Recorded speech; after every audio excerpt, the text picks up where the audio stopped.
My role as Chief Investment Risk Officer is to have oversight of all the investment risks throughout the organization in both equity and fixed income. As you can imagine, risks pop up on a daily basis. So when we built out the team and we're looking for how to best implement this oversight process, we were looking for solutions that led to quick responses, but also thoughtful responses. The original setup was a lot of interior offices and individuals sitting all over the place. We found that those walls and doors stopped like a lot of the conversations that we had. And the team actually came up with the idea of a bullpen approach in order to foster an environment where free flow of ideas can happen immediately. But I think a lot of the idea with being inclusive and diverse came from essentially the way that we've built the team. I know I do not know everything. So I always survey the team and talk about the latest skills or something that we are missing that we should be looking for when we hire. In doing so, we find that the makeup of the team is people with a diverse set of backgrounds, diverse experiences, where any idea that anybody has, we're welcome to hear it and look for the potential answer that isn't obvious. My main focus is to make sure I encourage the team to operate as one unit. We're all sharing the ideas. We are all focused on the same goal. So we are constantly looking at new processes, evaluating what we are doing or how can we improve.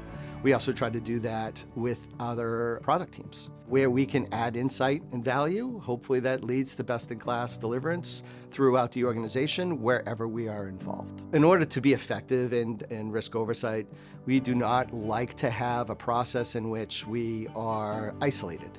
We like to be more proactive, but also like to be more interactive with the teams. Understanding how the team operates is the core of what we do, and having that thorough understanding of what we should expect from a team, we can have more targeted conversations, focusing solely on the key risks that are important for each product. I'm holding all the teams accountable to what they say they do in terms of delivering alpha in return for our clients. We are obviously holding them accountable to their processes and their tools and risks that are in their portfolio, but we also hold ourselves accountable. It's as much on us as investment risk oversight than it is on the team in terms of the accountability of those portfolios.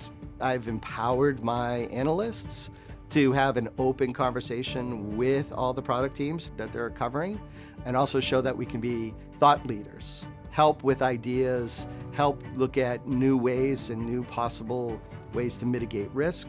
Our idea of risk management is not the check the box risk oversight process. It's more being part of the solution to mitigate risks and make sure that those risks do not come back. The Allies group actually came out of one of our employee resource groups, the Women at Work, ERG. Matt Egan and I were having a conversation with the steering committee of that ERG, and we were listening and sharing the challenges that women experience in the workplace. After we walked away from that meeting, we said, you know, there's some things that we can do to try to help as much as possible, advocating for those ERGs when appropriate, and individuals who are members of those ERGs. You see, the biggest risk for Loomis is in our personnel and our human capital. We want to make sure that we are obviously hiring intelligent people, but retaining and promoting individuals fairly and equitably across the organization. And through the Allies group, feel we can use our influence as hiring managers, but also as leaders throughout the organization to encourage and support individuals across the organization.